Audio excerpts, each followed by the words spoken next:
Kung ulam si Attorney Gadon, anong ulam ka at bakit? Yung sinigang, kasi iniasim ako pagka nagsalita ako, tsaka pagka tumira ako. Pero at the same time, ang sarap, malinamnam yung karne. Kasi pag nanamnamin mo yung mga sinasabi ko, talaga maintindihan mo.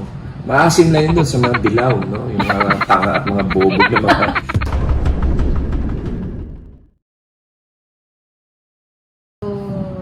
Hi everyone, nandito tayo ngayon Hi everyone, sa bagong YouTube channel natin. No? So meron tayong bagong pakulo, yung tanungan with Anti-Bobo Man.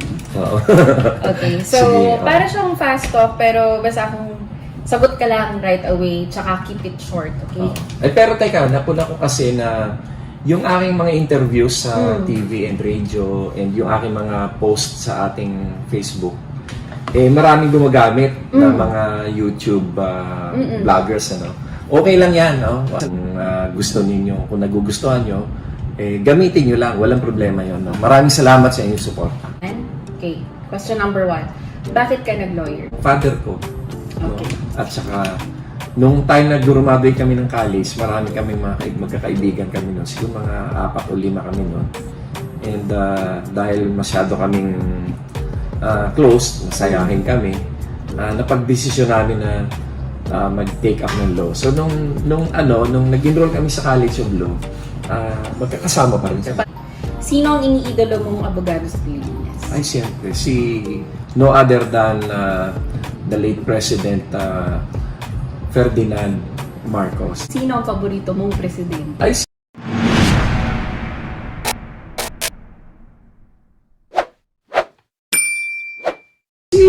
siyempre si President Marcos. Kasi, although magaling rin si President Duterte at magaling na ibalik niya yung tiwala ng mga taong bayan sa gobyerno. At importante yun dahil hindi tayo makakausad kung ang kabuuan ng Pilipinas o ng mga Pilipino ay walang tiwala sa gobyerno. And then, yung panahon naman ni President Gloria Macapagal Arroyo ay na labanan niya, na itayo niya ang bansa natin sa matinding krisis sa buong mundo. Hindi talaga tayo masyadong tinamaan ng global economic crisis. Sino ang pangalawang paborito mong presidente? President Duterte kasi yung political will niya ay nandyan.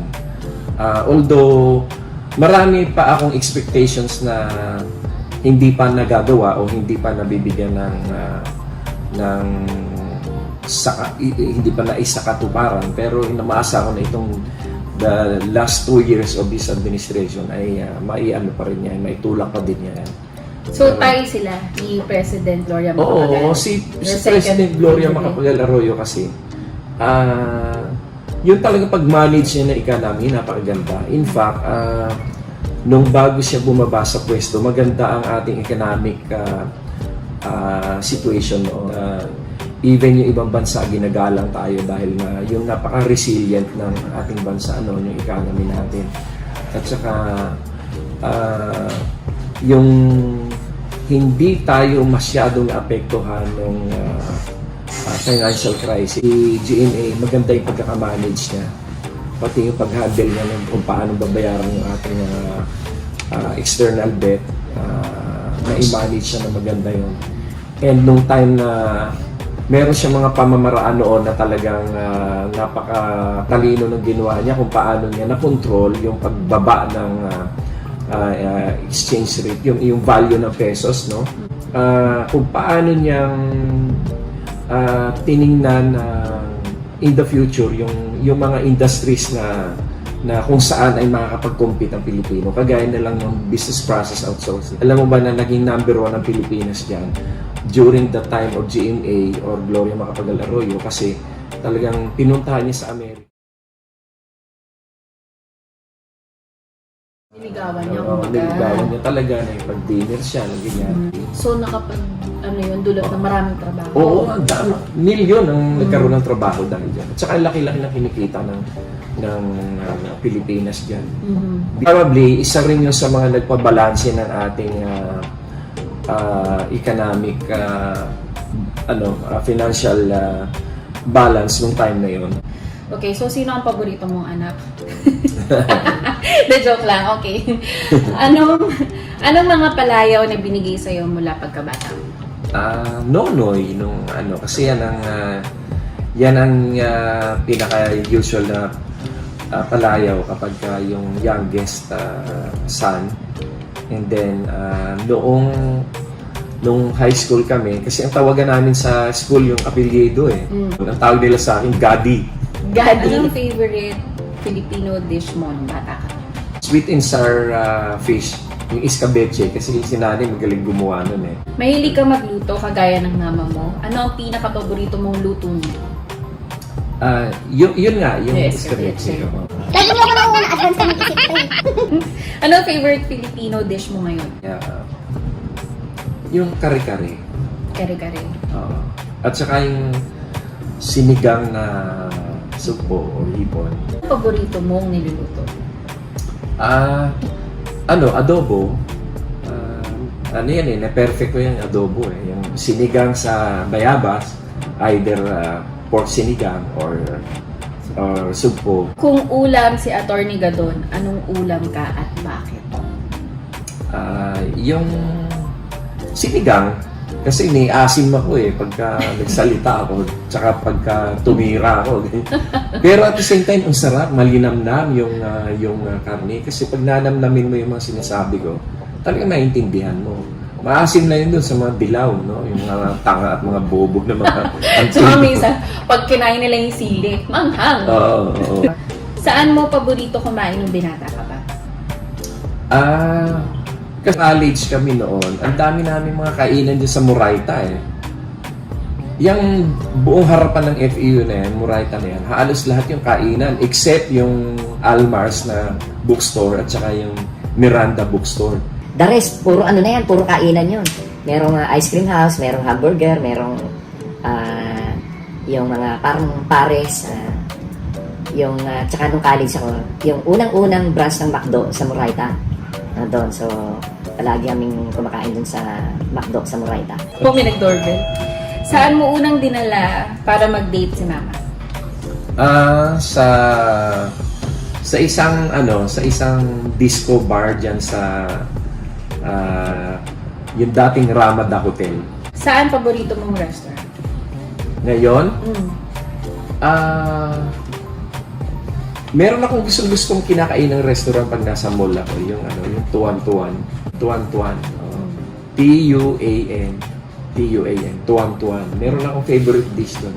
Nung binata ka pa, saan paborito mong pasyalan? Baguio.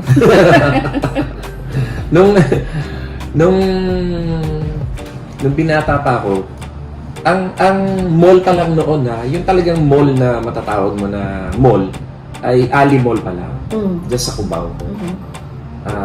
It was named after Muhammad Ali. And he was paid 20 million pesos for using his name. Wow, laki. Sa At value that nun time, yun, mga 1974 or 1975. 1974, mga ano ko nun mga third year high school. Oo. And yun lang talaga ang mall na yung may design, may yun ang pinaka-saucy noon. Although nung high school kami, meron noon yung Good Earth Emporium dyan sa may Rizal Avenue. Yun lang ang kaisa-isang department store na nasa building na several floors na merong escalator at saka elevator. Anong year yun, alala mo? Ay, high school yun eh. High school kami noon eh. 1972, 73, 74, mga ganyan. Hindi, na-excite lahat mag-escalator. Oo. Basta pagkatapos sa klase namin at may chance kami magpunta doon, punta kami doon. Ang gagawin namin, wala naman kami binibili. Sasakay lang kami ng escalator. And then pagdating doon sa rooftop noon, merong parang kung ano yung time zone ngayon, yun yung time zone namin dati. Ano, may mga parang laruan? May mga laruan doon, no? machine? Yung mga, ano nga tawag doon, yung parang football. Puro lahat mechanical. Football. Tawag doon. Tapos, yung merong bola na bumababa. Tapos, pinball. Oo, yung pinball. Lahat yun mechanical. At yung ang paborito ko doon yung merong lumilipad na helicopter. Pero ano yan, merong parang poste na stand. Tapos yung helicopter papaikutin mo gano'n. Pwede mo siya ibaba, itaas, ganyan. And then makaka-perfect score ka kung mailalanding mo dito, and then ilalanding mo doon, ilalanding mo dyan. Ang babaw. Ano yun, may parang babayaran mo or may Oo, token? meron, may token. din. May token. And then, madalas pa masira yung mga may tatawag ka, uy, barado. So, lahat yun mechanical. Pati yung siyempre common na doon yung binabaril na merong tatamaan and then Premyo yung kang staff to. yung air pellets at saka yung pinaka-common na doon yung yung basketball, yung ganyan, yung shoot mo. Tapos yung bowling, may mga mini bowling noon, yun yung lahat yun mechanical noon. Pati yung pagtatayo ng mga pin, may tao pupunta rin sa harap ng mga. Mano-mano. And meron din kaming bowling dyan sa may recto na yung ang tawag yun yung 10 pin, yung bola na maliliit lang ng gano'n. Naglalaro din kami noon. At ang pinaka-paborito kong laruin noon, yung billiards. Kasi nung bata pa ako, natutulog ako sa mesa ng bilyaran kaya magaling ako dyan Kwento mo na dun sa probinsya kasi, di ba may bilyaran kayo Oo, doon, may bilyar. Oo. may sinihan kayo, may grocery. Ay, oo. Doon sa Mindoro, nung bata pa ako, kami yung merong building na merong bilyaran, merong movie house, and then meron din kaming grocery, may bakery, meron kaming tailor, may tailoring kami, meron pa kaming restaurant, and of course yung farmlands namin, ganyan. Medyo marami kaming negosyo noon. And yung bilyaran niya, araw-araw akong naglalaro niya. Kaya nung high school ako, nung nandun na kami sa FEU, hustler ako dyan sa may recto. Ang dami kong naloko dyan. Yung akala nila dahil puto, naka-uniform ako high school. Lalabanan nila ako, ganyan. Talo sila. Di ba may bansag sila sa'yo? Ang bansag nila sa akin, yung Bombay. Tawag nila sa akin, si Bombay. Kasi nga, matangos yung ilong ko. Tapos, ang dami ko nakaharang nun. Palagi ako nananalo nun. At that time, malaki na yung manalo ko ng 50 pesos. Nanalo ko ng 200 pesos nun. Ako, ang saya-saya nun namin nun. Ano na yun, blow out ko na yung mga barkada ko. Kasi nung time na yun, dyan sa may Roxanne, sa may Miramar Theater, dyan sa Recto, merong restaurant yun doon sa baba. Na ang pansit, yung isang hindi naman, yung isang bagdihadong pansit 15 pesos lang. Mura sobra. Oo, gano'ng amura yun.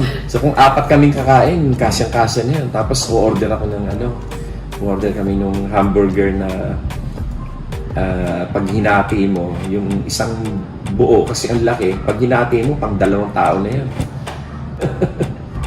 Naalala mo pa ang pangalan ng mga kaibigan mo? Oo. Na yung lagi mong kasama na? Oo, ang palagi kong kasama noon, sila Jerry, sila Radito, sila nakalimutan ko na yung iba.